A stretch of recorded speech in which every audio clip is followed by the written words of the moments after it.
दुनिया में हर 4 साल बाद एक ऐसा इवेंट आता है जो करोड़ों लोगों की तवज्जो का मरकज़ बनता है। सन 1930 से आगाज होने वाला ये इवेंट आखिर कैसे दुनिया का सबसे बड़ा स्पोर्ट्स इवेंट बन गया। हम बात कर रहे हैं फीफा वर्ल्ड कप की, कि जिसने आज फुटबॉल को दुनिया का सबसे बड़ा आलमी खेल बना दिया। इसकी शुरुआत कहाँ से हुई, इसकी हद से ज़्यादा शोहरत की वजह क्या है, क्यों आज दुनिया के तकरीबन हर इलाके में रहने बसने वाले लोग इससे जुड़े हुए हैं, और पाकिस्तान की फुटबॉल टीम ने आज तक फीफा वर्ल्ड कप में हिस्सा क्यों नहीं लिया। आइए शुरू करते हैं शुरू से फीफा की कहानी। ये बात है सन 1904 की, कि जब फ्रांस के शहर पेरिस अंदर फेडरेशन ऑफ इंटरनेशनल एसोसिएशन यानी फीफा की बुनियाद रखी गई। फीफा की बुनियाद का मकसद आलमी होने वाले फुटबॉल मैचेस को ऑर्गेनाइज किया जा सके और फुटबॉल के कवानीन बनाए जा सके। इब्तिदाई 24 साल फीफा ओलंपिक्स खेलों का ही एक हिस्सा रहा, लेकिन फिर साल 1928 में जूल्स रिमेट ने फीफा को ओलंपिक्स खेलों से सेपरेट करने का सोचा, ताकि फीफा को इंटरनेशनल फुटबॉल का ऑर्गेनाइजर बनाया जा सके। फिर आया साल 1930 कि जब दुनिया में पहली बार फीफा वर्ल्ड कप खेला गया।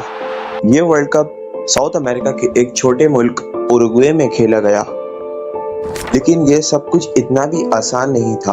उस जमाने में हवाई जहाज की सहूलत ना होने की वजह से यूरोपियन टीमों को कई हफ्तों का दुश्वार समुद्री सफर तय करके उरुग्वे साउथ अमेरिका पहुंचना पड़ता था, जिसकी वजह से इस पहले वर्ल्ड कप में सिर्फ 13 ही टीमें हिस्सा ले पाईं।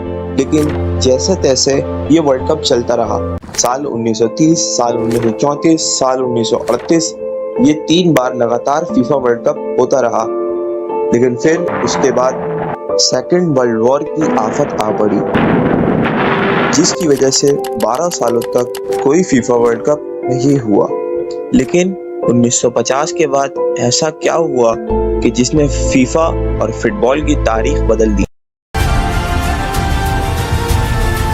साल 1946 में जब वर्ल्ड वॉर 2 खत्म हुई तो ग्लोबल इकोनॉमी क्रैश हो गई, जिसकी वजह से गवर्नमेंट्स के पास फीफा के लिए कोई बजट नहीं था। इसीलिए मजीद 4 सालों तक फीफा वर्ल्ड कप नहीं हुआ, और फिर 1950 में फीफा की वापसी हुई। ये वर्ल्ड कप ब्राजील ने होस्ट किया। इस वर्ल्ड कप के फाइनल में 1,74,000 तमाशाई मराकाना स्टेडियम में आए।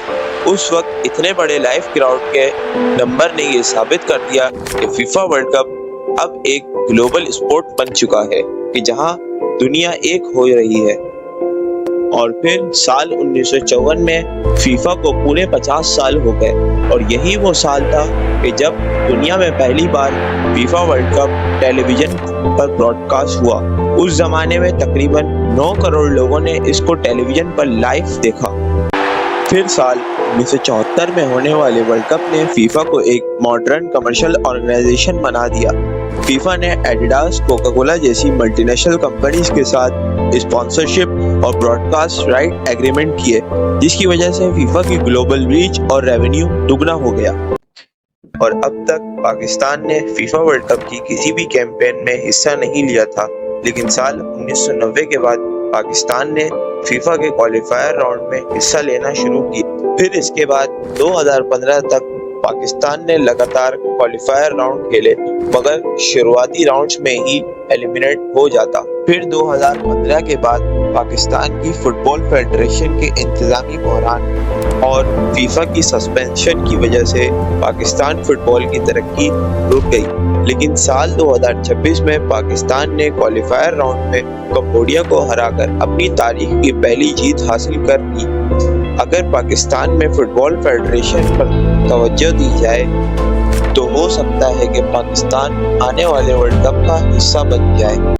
और जब इतने सालों तक पाकिस्तान फुटबॉल में अपनी पहचान बनाने की कोशिश कर रहा था, तो दूसरी तरफ फीफा वर्ल्ड कप भी आहिस्ता आहिस्ता बदल रहा था। लेकिन साल 2022 के वर्ल्ड कप ने सोशल मीडिया की वजह से पिछले तमाम रिकॉर्ड्स को पीछे छोड़ दिया। 2022 वर्ल्ड कप का फाइनल तकरीबन 150 करोड़ लोगों ने देखा और 2026 फीफा वर्ल्ड कप 48 टीमों के साथ खेला जा रहा है और शायद आने वाले वक्तों में ये इससे भी बढ़ जाए। और हम उम्मीद करते हैं कि पाकिस्तान भी एक दिन फीफा वर्ल्ड कप में हिस्सा ले और ट्रॉफी जीते।